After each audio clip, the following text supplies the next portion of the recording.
नमस्कार दोस्तों, स्वागत है आप सभी का यूपीएससी मंच के यूट्यूब चैनल पर। आज की इस वीडियो में हम जून मंथ के एनवायरनमेंट के सभी इंपॉर्टेंट करंट अफेयर्स को कवर करने की कोशिश करेंगे। आने वाले यूपीएससी एग्जाम के लिए ये वीडियो आपके लिए काफी इंपॉर्टेंट हो सकती है। आप इस वीडियो का उपयोग अपने स्टैटिक के साथ लिंक करके कर सकते हैं, जिससे आपकी जो तैयारी है वो प्रॉपर वे में हो पाएगी। आइए शुरुआत करते हैं आज की डिस्कशन की। इस आर्टिकल में हम बात करेंगे दो टर्टल्स के बारे में जो कि कसार कोड में एक वाइल्ड फायर के दौरान मर गए।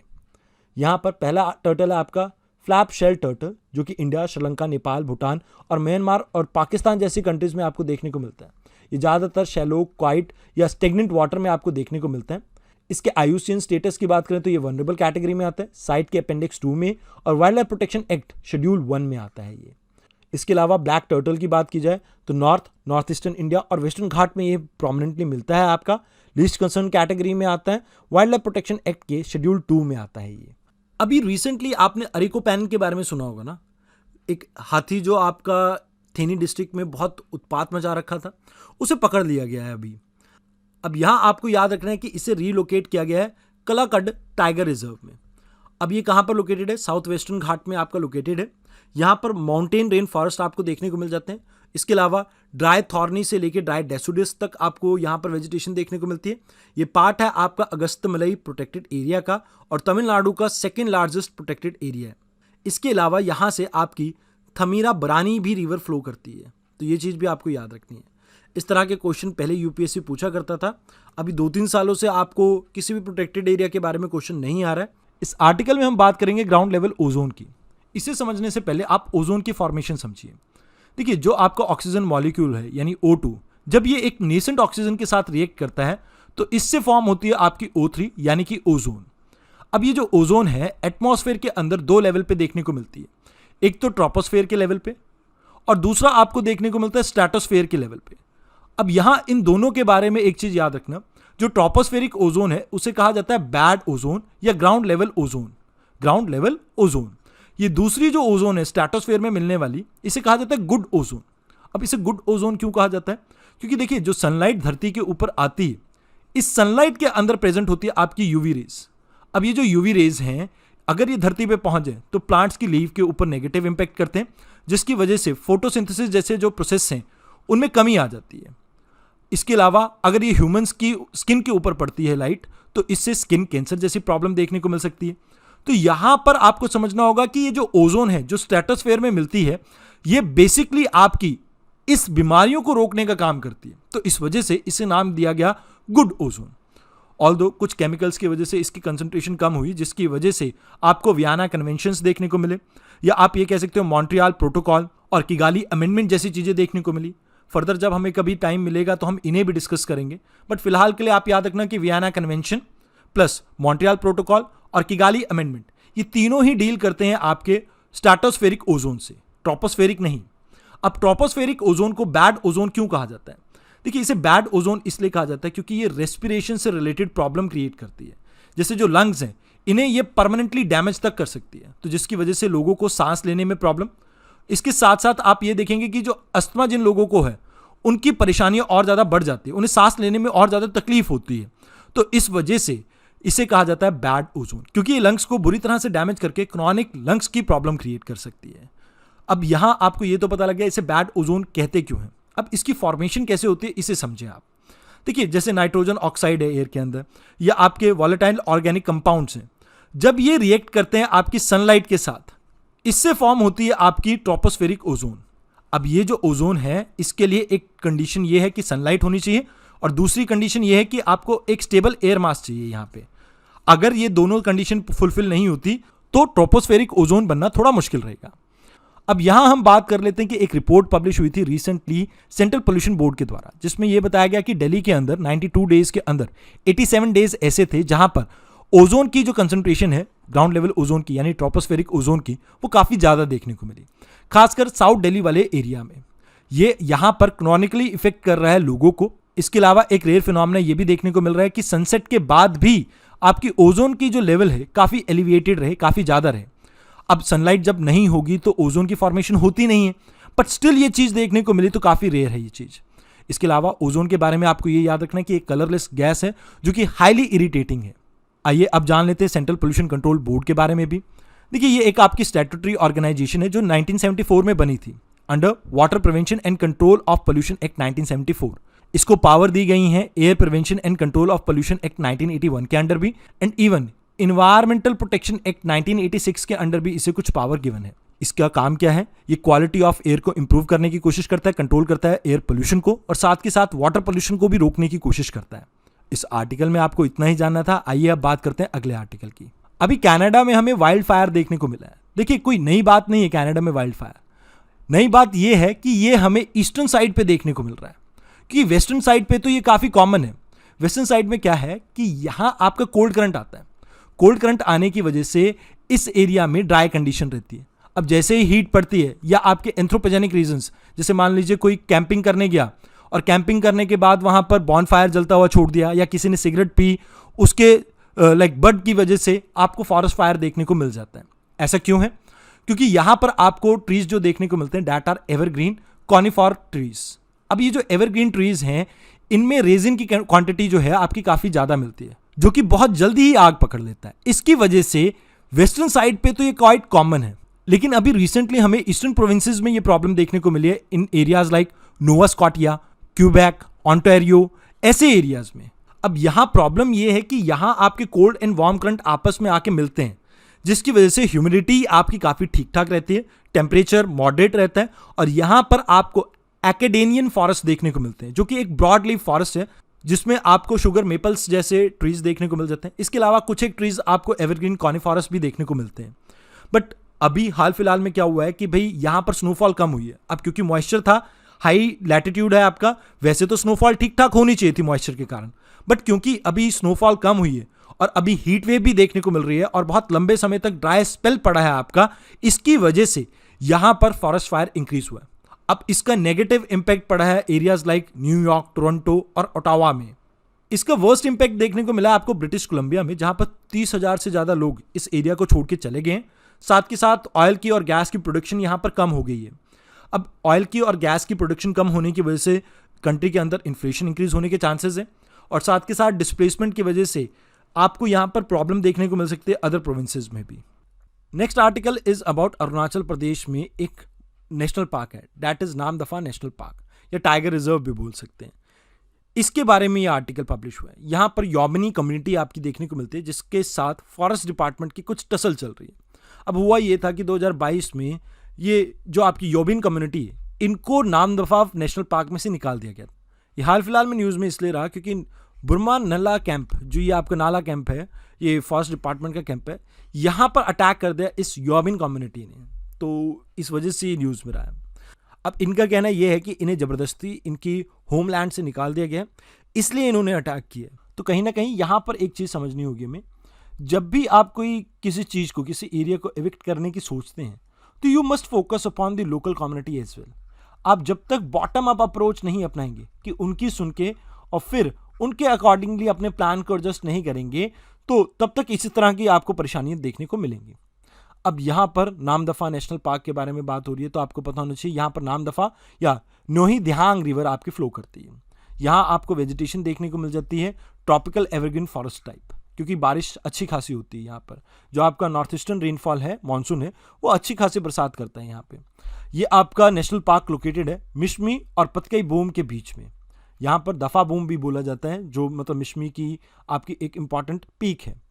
अब यहाँ आपको किस तरह का क्लाइमेट देखने को मिलता है? देखिए, अगर बात की जाए इसके बॉटम पे, तो जो रेनफॉल की साइड आपका एरिया है, वहाँ पर आपको ट्रॉपिकल या एवरग्रीन टाइप ऑफ फॉरेस्ट देखने को मिलते हैं। Whereas rain shadow area में आपको बॉटम की तरफ सब ट्रॉपिकल और ट्रॉपिकल टाइप ऑफ रेनफॉल मतलब फॉरेस्ट देखने को मिलते हैं। इसके अलावा मिडिल पार्ट में आपको माउंटेन टाइप देखने को मिलता है, और हाईएस्ट पीक जो ऊपर है आपकी, यहाँ पर आपको आर्टिक टाइप ऑफ या टुंड्रा टाइप ऑफ क्लाइमेट देखने को मिल जाता है। ये एरिया आपका बायोडाइवर्सिटी हॉटस्पॉट में भी आता है, क्योंकि यहाँ पर बहुत सी स्पीशीज के ऊपर नेगेटिव इंपैक्ट पड़ रहा है ह्यूमन इंटरवेंशन के कारण। अगर बात की जाए यहाँ कौन कौन सी इंपॉर्टेंट स्पीशीज देखने को मिलती है, तो यहाँ आपको देखने को मिलती है critically endangered flying squirrel, hoolock gibbon जो कि इकलौता एप है जो भारत में देखने को मिलता है, स्नो और क्लाउडेड लेपर्ड्स, इसके अलावा टाइगर भी आपका यहाँ पर देखने को मिल जाता है। तो ये इंपॉर्टेंट स्पीशीज हैं जिसके बारे में आपको पता होना चाहिए। आइए अब बात करते हैं अगले आर्टिकल की। Next article is about biological oxygen demand, जो कि अब इंप्रूव हो रही है आपकी यमुना में। देखिए, सबसे पहले तो आपको ये समझना होगा बायोलॉजिकल ऑक्सीजन डिमांड होती क्या है। जैसे मान लीजिए एक वाटर बॉडी आपकी फ्लो कर रही है, जैसे ये मान लीजिए एक वाटर बॉडी है। अब यहाँ पर आप मान लीजिए कि किसी ने अपने एरिया का सीवेज का वेस्ट लाके डंप कर दिया इस रिवर में। अब जैसे ही इस वेस्ट को यहाँ पर डालेंगे तो यहाँ पर आपके ऑर्गेनिक मैटर इंक्रीज हो जाएगा। अब ये जो ऑर्गेनिक मैटर आपका इंक्रीज होगा, इसको डीकम्पोज करने के लिए धीरे धीरे यहाँ पर आपके जो बैक्टीरिया हैं या फंगस है वो पनपने लगेगी इस एरिया में। अब धीरे धीरे वो इसको डीकम्पोज तो करेंगे, बट इससे क्या होगा कि इस पानी में जो ऑक्सीजन डिमांड है वो इंक्रीज हो जाएगी। और क्योंकि ये सभी लिविंग बींग्स हैं तो इसी वजह से इसे कहा जाता है बायोलॉजिकल ऑक्सीजन डिमांड। मतलब कहने का तात्पर्य यहाँ पे ये है कि ऑर्गेनिक मैटर को डीकम्पोज करने के लिए जो ऑक्सीजन रिक्वायरमेंट रहती है, जो आपके बैक्टीरिया और फंगस की लाइफ को भी सपोर्ट करती है वहाँ पे, इसे कहा जाता है बायोलॉजिकल ऑक्सीजन डिमांड। अब यहाँ आपको एक बात याद रखनी है कि ये आपका रिप्रेजेंट करता है कि कितना ऑर्गेनिक पोल्यूटेंट प्रेजेंट है आपकी रिवर के अंदर। इसके अलावा सीवेज वेस्ट के बारे में भी ये आपको इन्फॉर्म करता है कि ज़्यादा अगर आपका सीवेज वेस्ट होगा तो बीओडी की डिमांड आपकी ऑटोमेटिकली इंक्रीज हो जाएगी। अभी ये कहा जा रहा है कि इसमें इंप्रूवमेंट देखने को मिल रहा है। पहले यमुना, जहाँ पर आपका आईएसबीटी गेट है, यहाँ पर आपका यमुना के साथ मोर्च करता है नजफगढ़ ड्रेन, तो यहाँ पर आपको पहले बायोलॉजिकल ऑक्सीजन डिमांड 42 के आसपास देखने को मिलती थी। अब ये घट 38 हो चुकी है, मतलब 2022 में जो होती थी उससे थोड़ी कम हुई है। इसके साथ साथ नजफगढ़ ड्रेन की बात की जाए तो इसमें भी आपकी जो ऑक्सीजन डिमांड है, बायोलॉजिकल ऑक्सीजन डिमांड 80 से घटकर 53 हो चुकी है। अब ये सब कौन मॉनिटर कर रहा है? तो आपका दिल्ली पोल्यूशन कंट्रोल कमेटी। इस कमेटी को कॉन्स्टिट्यूट किया गया था एनजीटी के ऑर्डर पर जनवरी में, और ये इसको जिम्मेवारी दी गई है कि आप पोल्यूशन कम करेंगे यमुना के अंदर। और यहाँ इसे कहा गया कि आप क्वार्टरली बेसिस पे पोल्यूशन का ग्राफ तैयार करें ताकि हमें पता लग सके कि किस लेवल पे आपका पोल्यूशन कम हो रहा है। अब इस ग्राफ को ड्रॉ करने के लिए टाइमली आपकी मेजरमेंट लेता रहता है बायोलॉजिकल ऑक्सीजन डिमांड की यमुना के अंदर। अब यहाँ क्वालिटी ऑफ वाटर के बारे में अगर हम बात करें तो आपको एक तो मिनिमम फ्लो मेंटेन करना होता है फ्रेश वाटर का, ताकि पानी के अंदर आपकी स्पीशीज जो या बायोडाइवर्सिटी जो है प्रेजेंट वो बनी रहे। इसके अलावा यहाँ पर आपको करना होता है कि जो पोल्यूटेंट है या आपके पोल्यूशन है, जो उसके सोर्सेज है, उसको कम करना होगा। तो जो भी डिस्चार्ज वगैरह कहीं से भी आ रहा हो उसको आपको कम करना होगा। तो यहाँ पर इन्हें ये कहा गया है कि इस कमेटी को कि आप एक्सपैंड कीजिए सीवेज ट्रीटमेंट प्लांट्स को, और कैसे बेस्ट वे में सीवेज को ट्रीट करा जा सके इसके ऊपर आपको फोकस करना होगा। Next article is about savanna biomes. अभी एक स्टडी कंडक्ट हो रही है, अभी स्टडी का रिजल्ट तो नहीं पब्लिश हुआ है, बट सवाना के बारे में हमें पता होना चाहिए। यूपीएससी पहले मतलब 2014 से पहले आपके इस तरह के सवाल पूछती थी, जैसे सवाना बायोम्स के बारे में पूछ लिया। इसी का नाम सुडान टाइप ऑफ क्लाइमेट भी होता है, ट्रॉपिकल ग्रासलैंड भी इसी का नाम है, लानोस इसे वेनेजुला में कहा जाता है, और कंपोज इसे ब्राजील में कहा जाता है। अगर बात की जाए वर्ल्ड के मैप की तो मान लीजिए अगर ये 0 डिग्री आपका इक्वेटर है तो इससे 7 से 20 डिग्री नॉर्थ से लेके 7 से 20 डिग्री आपके साउथ, दोनों साइड आपके इक्वेटर के सवाना बायोम्स आपको देखने को मिल जाते हैं। ये आपका एक तरह का ट्रॉपिकल ग्रासलैंड है जहां पर आपको एलिफेंट ग्रास देखने को मिलती है। जैसे अफ्रीका में आपको बड़े बड़े जो जानवर देखने को मिलते हैं, जैसे जिराफ हो गया, या आपको टाइगर, लॉयन, चीता, ऐसी चीजें जो देखने को मिल रही हैं वो इसी तरह के ग्रासलैंड में देखने को मिलती है। क्योंकि यहां पर आपके रिलेटिवली अगर हम टेम्परेचर की बात करें तो काफी ठीक ठाक रहते हैं, 22 से 37 डिग्री सेल्सियस के बीच में। ह्यूमिडिटी काफी कम रहती है और यहां पर बादल बहुत कम रहते हैं। अगर रेनफॉल की बात की जाए तो 25 से लेकर 150 सेंटीमीटर तक की रेनफॉल रहती है एनुअली। ये आपकी ज्यादातर गर्मियों के समय पे होती है, मतलब विंटर में आपको रेनफॉल कम देखने को मिलेगी, समर में ज्यादा। अब इसके पीछे कारण यह है कि जो भी समुद्र के आसपास आपका इलाका रहता है, समर में वहां पर मॉइस्चर इनबाउंड होता है लैंड की तरफ, मतलब मॉइस्चर को कैरी करके आपकी हवाएं लैंड की तरफ चलती है, जमीन की तरफ चलती हैं, जिसकी वजह से समर में आपकी ज्यादा रेनफॉल रहेगी एज कंपेयर टू विंटर। इसके साथ साथ एक और रीजन भी है जिसकी वजह से यहां पर रेनफॉल कम होती है। जैसे अगर मैं आपको ये बताऊं कि ये जो आपका पार्ट है, जैसे सवाना या सुंडा land, Sudan type of climate आप जो कह रहे हैं, ये आपको कॉन्टिनेंट के इंटीरियर में देखने को मिलता है, मतलब बीच में देखने को मिलता है। अब यहां पर आपको इंडियन टाइप या मॉनसून टाइप ऑफ क्लाइमेट देखने को मिल जाता है, यानी ईस्टर्न मार्जिन पे। अब ईस्टर्न मार्जिन के बारे में मैं ऐसा क्यों कह रहा हूं? देखिए, यहां पर रेनफॉल ज्यादा इसलिए होती है क्योंकि ये आपका 20 to 23 डिग्री एंड हाफ, अगर आप यहां पर ट्रेवल करें चाहे नॉर्थ या साउथ में, आपकी ईस्टर्लीज फ्लो करते हैं, जिसे हम ट्रेड विंड के नाम से जानते हैं। तो ईस्टर्न मार्जिन पे इसकी वजह से रेनफॉल अच्छा खासा रहेगा। अब क्योंकि रेनफॉल यहाँ पर अच्छा खासा रहेगा, जैसे जैसे आप इंटीरियर की तरफ मूव करते रहेंगे आपके बादलों में नमी कम होगी, मतलब मॉइस्चर कम होगा, इस वजह से इंटीरियर में रेनफॉल कम होगी। तो ये रीजन है दूसरा जिसकी वजह से यहाँ पर रेनफॉल कम रहती है। यहाँ पर आपको गर्मी और सर्दी अलग अलग सीजन देखने को मिलते हैं, वेट एंड ड्राई सीजन भी अलग अलग देखने को मिलते हैं। तो जो ट्रीज होंगी वो जनरली आपके एवरग्रीन नहीं हो सकते, यहाँ पर आपको ब्रॉड लीफ वैरायटी देखने को मिलती है। ट्रीज आपके बहुत दूर दूर फैले होते हैं। अब यहाँ पर इतनी दूर दूर पेड़ फैलने का कारण दो है। देखिए, एक तो वाटर की कमी, पानी की कमी होगी तो ट्रीज के लिए फोटोसिंथेसिस को परफॉर्म करना मुश्किल रहेगा, मतलब अपनी फूड सप्लाई को मेंटेन करना मुश्किल रहेगा, और इसकी वजह से आप देखेंगे कि प्लांट मर जाएंगे, सूख के मर जाएंगे। एंड दूसरी चीज यहां पर देखने को मिलती है कि भाई यहां पर फॉरेस्ट फायर फ्रिक्वेंट होंगे। अब ऐसा क्यों? गर्मी ज्यादा पड़ेगी, ड्राई कंडीशन है, बारिश नहीं होगी तो जंगलों में आग लग जाएगी, सूखी घासों में। अब घास क्या होती है कि जैसे ही बारिश पड़ी फिर से रिवाइव कर सकती है, बट प्लांट्स के केस में ये देखने को नहीं मिलता है। तो इसकी वजह से आप ये देखेंगे कि पेड़ बहुत कम देखने को मिलेंगे। जो पेड़ देखने को भी मिलते हैं वो ड्रॉट रेजिस्टेंट कैटेगरी में आते हैं। बाओबाब आपका एक स्पेशल टाइप ऑफ ट्री है जो जैसे आपका कुछ इस तरह से दिखता है, तना इस तरह से मोटा होगा, ऊपर छोटी छोटी ऐसी छोटी छोटी डंडियां होंगी। अब इसके पीछे कारण क्या रहता है? यहां पर इसको तना मोटा रखने का रीजन ये है कि ड्राई सीजन में ये पानी को स्टोर कर सके। ऐसे ही बॉटल ट्री आपको ऑस्ट्रेलिया के सवानाज में भी देखने को मिलते हैं। तो ये जो इसका जो तना है इसमें पानी स्टोर होता है। अब देखिए, इस एलिफेंट ग्रास के बारे में एक चीज याद रखना, ये इतनी ज्यादा न्यूट्रिशियस नहीं होती। टेम्परेट एरिया में आपको अल्फा अल्फा ग्रास मिलती है जो कि बहुत ज्यादा न्यूट्रिशियस होती है, और वहां पर आपको डेयरी सेक्टर काफी अच्छा ग्रो करता हुआ दिखता है। तो यहां आपको इसको याद रखना है। आइए अब बात करते हैं अगले आर्टिकल की। इस आर्टिकल में हम बात करेंगे ट्रांसजेनिक क्रॉप के बारे में। देखिए, सबसे पहले आप समझिए कि ट्रांसजेनिक कॉटन या क्रॉप क्या होती है। मान लीजिए एक क्रॉप प्लांट है आपके पास, आप चाहते हैं कि इसके अंदर ड्रॉट रेजिस्टेंट वैरायटी आ जाए।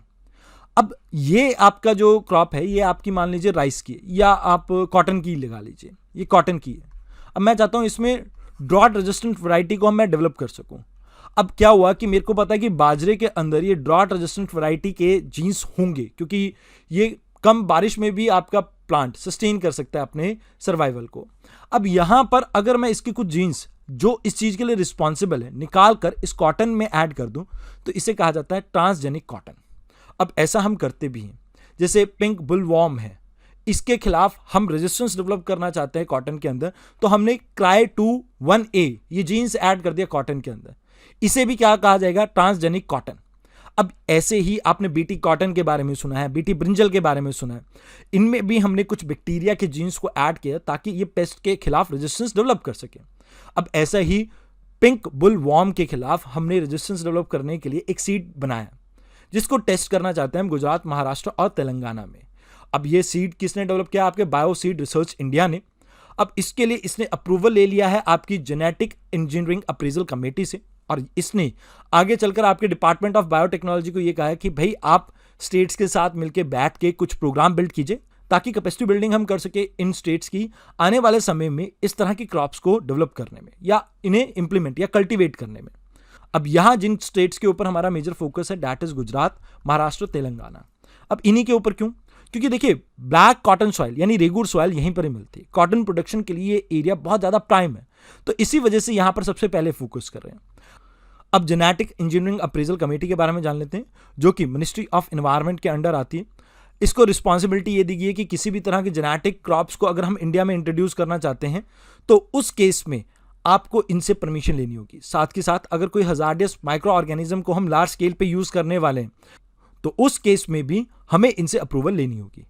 इसको ज्वाइंटली चेयर करते हैं मिनिस्ट्री ऑफ एनवायरनमेंट के जो सेक्रेटरी हैं वो, प्लस डिपार्टमेंट ऑफ बायोटेक के जो सेक्रेटरी हैं वो। तो आई होप आपको इस आर्टिकल में सभी चीजें अच्छे से क्लियर हुई हों। इस आर्टिकल में हम बात करेंगे एक स्टडी के बारे में जिसमें यह कहा जा रहा है कि जो बुजुर्ग लोग हैं ये एरोसोल पार्टिकल्स को रिलीज करते हैं अपने सांस के साथ जब वो एक्सहेल करते हैं। अब यहां हमें एरोसोल पार्टिकल्स के बारे में समझना ज्यादा जरूरी है क्योंकि हो सकता है यूपीएससी इसके बारे में आपसे क्वेश्चन पूछ ले। देखिए, एरोसोल जैसे मान लीजिए ये हवा है आपकी, इस हवा के अंदर मान लीजिए कोई डस्ट पार्टिकल आ जाता है या मॉइस्चर का कंटेंट आ जाता है, यानी कि किसी भी तरह का कोई सॉलिड हो या लिक्विड हो, अगर ये आपकी एयर के अंदर आ जाता है तो इसे कहा जाता है आपका एरोसोल। मतलब एयर के अंदर कुछ सॉलिड पार्टिकल हो गया या आपका लिक्विड पार्टिकल हो गया। अब ये आपको ज़्यादातर मतलब मैक्सिमम, क्योंकि ग्रेविटी की वजह से ये ट्रोपोस्फेयर के आसपास देखने को मिलते हैं, मतलब ट्रोपोस्फेयर की जो लेयर है इससे ज़्यादा ऊपर नहीं देखने को मिलेंगे। बट कुछ केसेस में जैसे वॉल्केनिक इरप्शन, क्योंकि जैसे एसिडिक वॉल्केनिक इरप्शन होते हैं तो वहाँ पर ब्लास्ट होता है, तो बहुत ऊंचा आपका ये वॉल्केनिक इरप्शन जाता है, मतलब वॉल्केनिक इरप्शन तो नहीं बट इसका जो ब्लास्ट के बाद आपका जो फ्रेगमेंट्स होते हैं, रॉक के छोटे छोटे टुकड़े होते हैं, वो बहुत ऊपर तक जाते हैं, तो ये आपको स्ट्रेटोस्फेयर में भी देखने को मिल सकते हैं। अब बात की जाए इनके सोर्स की, तो दो तरह के सोर्सेज होते हैं। एक नेचुरल, जहां पर आप देखते हैं कि जैसे रॉक की वेदरिंग हो रही है, रॉक की जब वेदरिंग होती है फिर आपकी विंड जब इसे उड़ा के ले जाती है, जैसे फॉर एग्जांपल आप डेजर्ट एरिया में जाते हैं, बहुत ज़्यादा आपको मिट्टी वाले तूफान देखने को मिलते हैं, तो वहां पर भी ये आपको देखने को मिलती है। अब जैसे आप ओशंस के पास जाते हैं जहां पर वेव आपकी पत्थर से आके टकराती है, अब वहां पर जब आपकी वेव पत्थर से टकराती है तो उस वेव के अंदर कुछ सॉल्ट कंटेंट होगा वाटर के अंदर। अब ये सॉल्ट कंटेंट एयर के साथ मिक्स होता है, तो वहां पर भी आपको ये एरोसोल पार्टिकल देखने को मिलते हैं। वॉल्केनिक इरप्शन तो है ही है, इसके अलावा और बहुत से इसके सोर्स हो सकते हैं नेचुरली भी। अब एंथ्रोपोजेनिक बात करें तो सबसे कॉमन, मोस्ट कॉमन आपका सोर्स है, जैसे जब भी हम फॉसिल फ्यूल को बर्न करते हैं, चाहे हम उसे थर्मल पावर प्लांट में बर्न कर रहे हो या हम इसे बर्न कर रहे हो किसी व्हीकल में, तो इन एनी केस जब भी आप फॉसिल फ्यूल को बर्न करते हो तो आपको ये चीज़ें देखने को मिलती है। इसके अलावा कंस्ट्रक्शन साइट्स पे ये देखने को मिल सकती है, और बहुत से आपके रीजंस हो सकते हैं जहां पर आपको, जैसे डिफॉरेस्टेशन ह्यूमंस ने की है, तो वहां पर भी आपको इस तरह की प्रॉब्लम्स देखने को मिल जाती है। अब इससे क्या इम्पैक्ट पड़ता है? देखिए, एरोसोल पार्टिकल्स जब आप सांस के साथ अंदर लेके जाते हैं तो इसमें सबसे बड़ी और सबसे मेजर प्रॉब्लम ये रहती है कि एरोसोल पार्टिकल आपके लंग्स को इन्फेक्ट करते हैं, तो ह्यूमन की हेल्थ के ऊपर नेगेटिव इंपैक्ट पड़ता है। जैसे आप पार्टिकुलेट मैटर 2.5 के बारे में जानते होंगे, अगर ये आपके लंग्स में चला जाए तो आपके लंग्स को डैमेज कर सकता है। पार्टिकुलेट मैटर 10 के बारे में आपने सुना होगा, तो सेम इसके साथ भी यही प्रॉब्लम है। इसके अलावा अगर बहुत ज़्यादा धूल भरी आंधी चल रही है तो विजिबिलिटी के ऊपर नेगेटिव इंपैक्ट पड़ता है। एक बात शायद आप सभी को पता हो, रेनफॉल के लिए दो चीज़ें बहुत इंपॉर्टेंट होती है। एक तो मॉइस्चर, मॉइस्चर ना हो तो रेनफॉल कभी भी नहीं होगी, बट मॉइस्चर को कंडेंस होने के लिए आपके डस्ट पार्टिकल की ज़रूरत होती है, यानी इन एरोसोल की ज़रूरत होती है। तो अगर एरोसोल पार्टिकल नहीं है, यानी कि वो न्यूक्लियस नहीं है जिसके अराउंड आपकी जो वाटर वेपर्स है वो कंडेंस हो सके, तो भी आपकी रेनफॉल यानी क्लाउड फॉर्मेशन नहीं होगी, तो रेनफॉल नहीं होगी, ना स्नोफॉल होगी। तो मतलब किसी भी तरह की प्रेसिपिटेशन नहीं होगी जब तक आपका एक डस्ट पार्टिकल एयर में ना हो। तो यहाँ पर इनकी प्रेजेंस या एब्सेंस से बहुत ज़्यादा होंगे तो भी प्रॉब्लम है, रेनफॉल के ऊपर इम्पेक्ट कर सकते हैं, बहुत कम होंगे तो भी प्रॉब्लम है। तो कहीं ना कहीं इनकी कॉम्पोजिशन एटमॉस्फेयर में एक बैलेंस में मेंटेन होना बहुत ज़्यादा ज़रूरी है। तो यहाँ आपको समझना था इन्हीं चीज़ों के बारे में। वैसे इस स्टडी में ये कहा गया है कि भाई एरोसोल पार्टिकल, जैसे जो बुजुर्ग लोग हैं सांस लेते हैं तो उनके सांस के साथ प्रॉब्लम क्या होती है कि कुछ वाटर वेपर्स वगैरह रिलीज होते हैं, तो इस वजह से वो एरोसोल पार्टिकल्स इंक्रीज हो जाते हैं। तो वो चीज़ इस आर्टिकल में बताई गई है। आइए अब बात करते हैं अगले आर्टिकल की। इस आर्टिकल में हम बात करेंगे एलिफेंट्स के लिए एक अंडरपास के बारे में।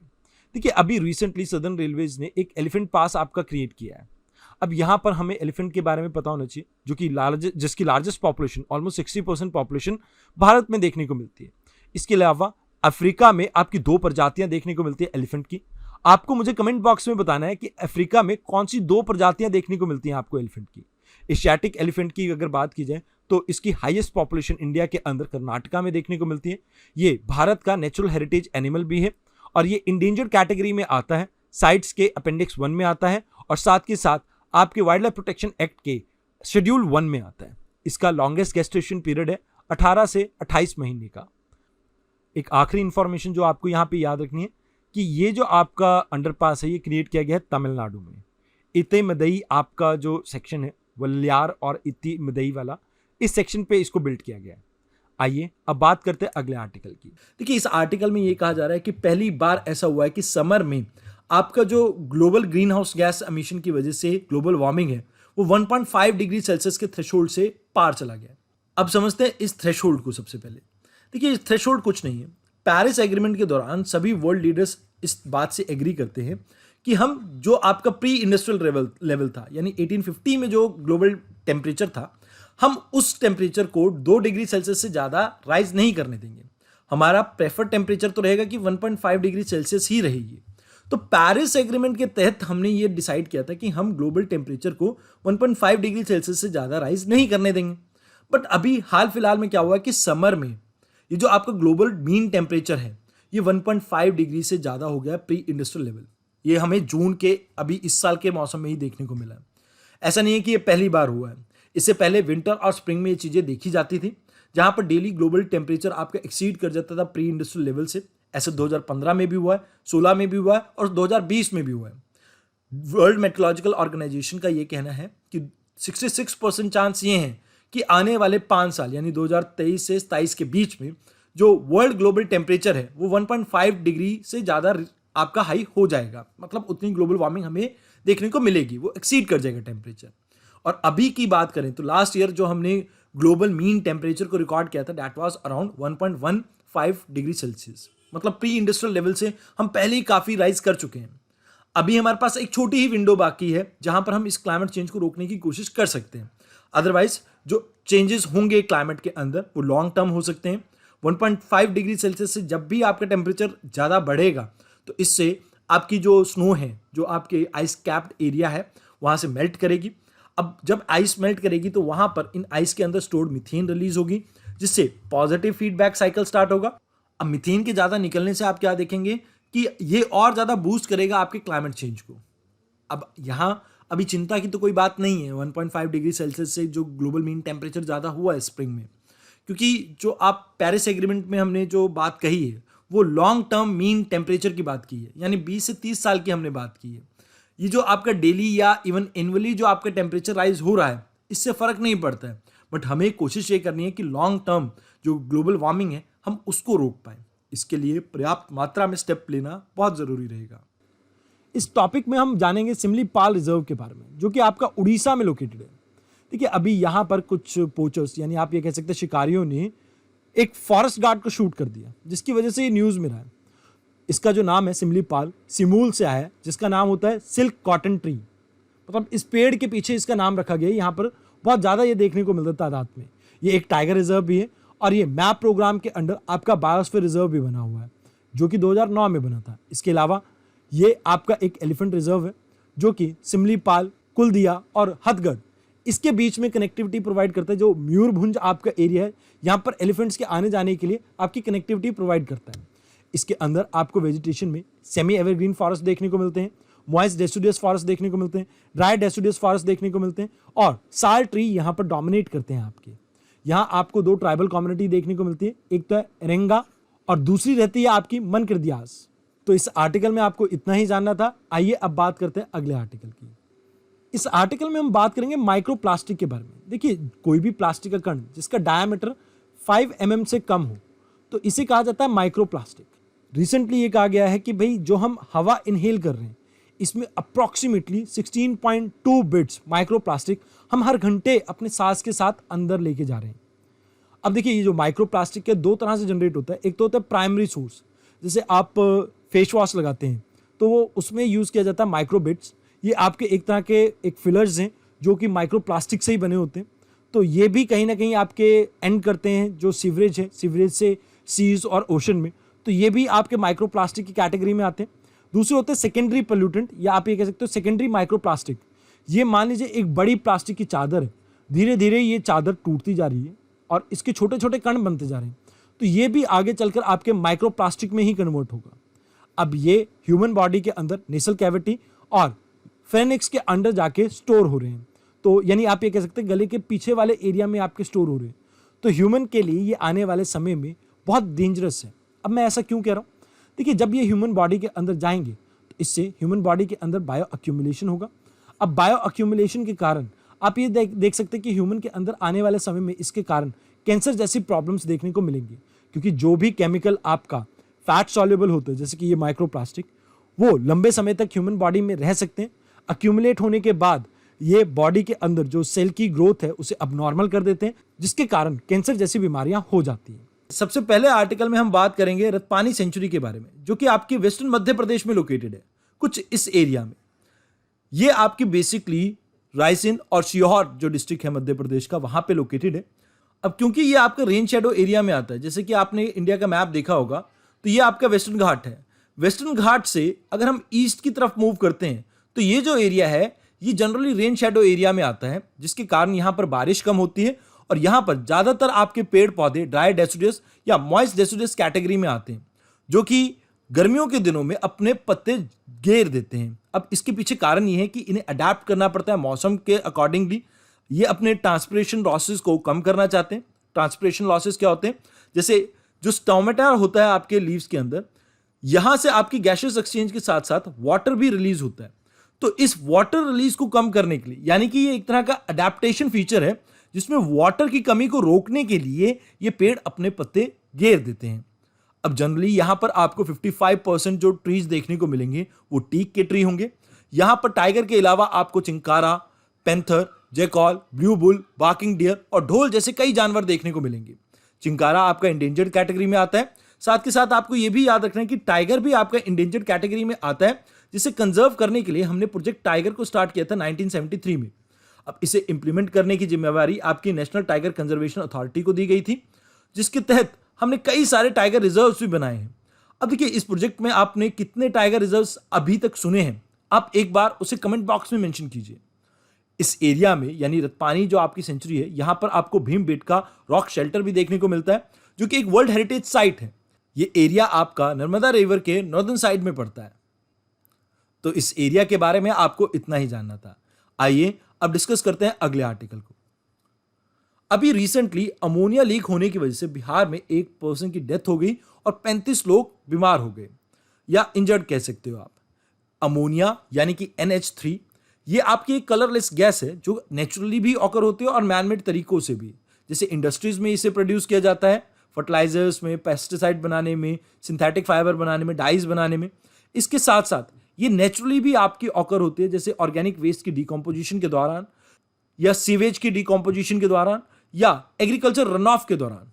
अब इससे प्रॉब्लम क्या होती है? सबसे पहले तो ये बहुत ज़्यादा टॉक्सिक है। अगर ये पानी में जाके मिक्स होगी तो इससे फिशेस के ऊपर नेगेटिव इंपैक्ट पड़ता है।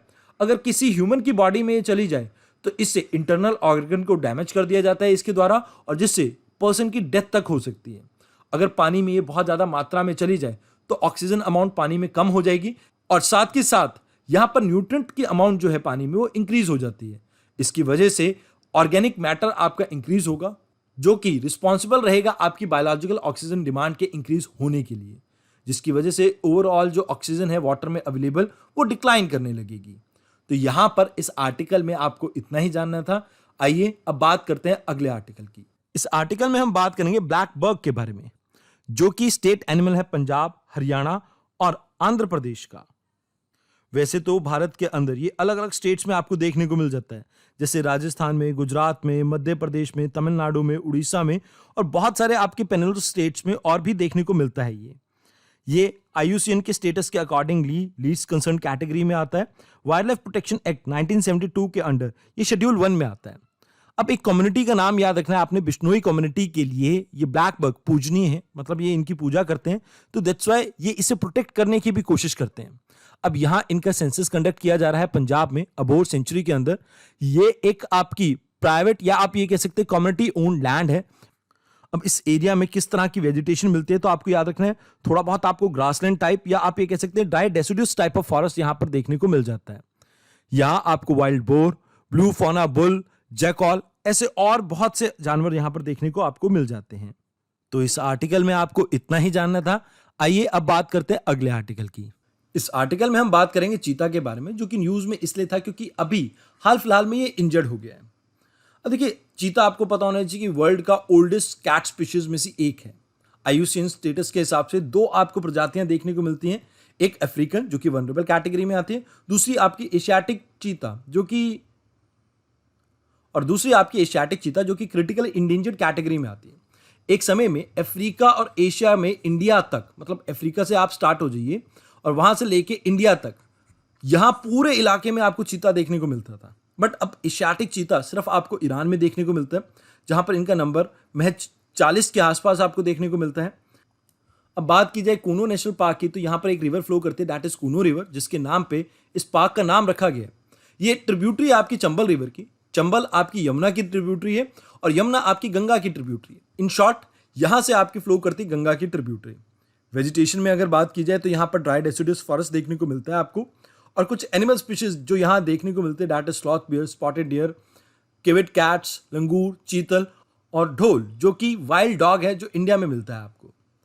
अब यहाँ 4 बिग कैट स्पीशीज को आप रख सकते हैं, चाहे आप लॉयन को रखना चाहे, टाइगर को रखना चाहे, लेपर्ड को रखना चाहे, चीता को रखना चाहे, क्योंकि ये सभी जो जानवर हैं ये ड्राई डेसिडुअस या आप कह सकते हो कि ग्रासलैंड टाइप ऑफ क्लाइमेट में देखने को मिलते हैं आपको। अब इसके पीछे रीजन ये है कि जब भी आपके किसी एरिया में घना जंगल होगा तो इन जानवरों को शिकार करने में दिक्कत आएगी, क्योंकि बहुत से ऑब्स्ट्रक्शन रहेंगे इनके लिए। तो जनरली आपको या तो ये ग्रासलैंड में देखने को मिलेंगे या ड्राई डेसिडुअस फॉरेस्ट में देखने को मिलेंगे, जहां पर फॉरेस्ट की डेंसिटी इतनी ज्यादा हाई ना हो।